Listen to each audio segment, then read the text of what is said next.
Do you want to know why screen recording is not responding during the camera? So I will give you is fix solution. So first of all, you need to open Windows system, and you need to go to Windows settings, and you need to simply type settings in Windows search and open the settings app.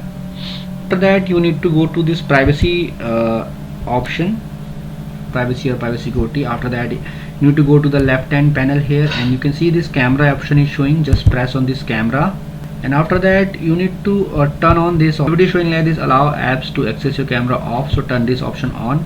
And herein you need to find your, scroll down at the bottom, and if you I'm using OBS, so I just turn this option on. So if it is showing off for you, turn this option on.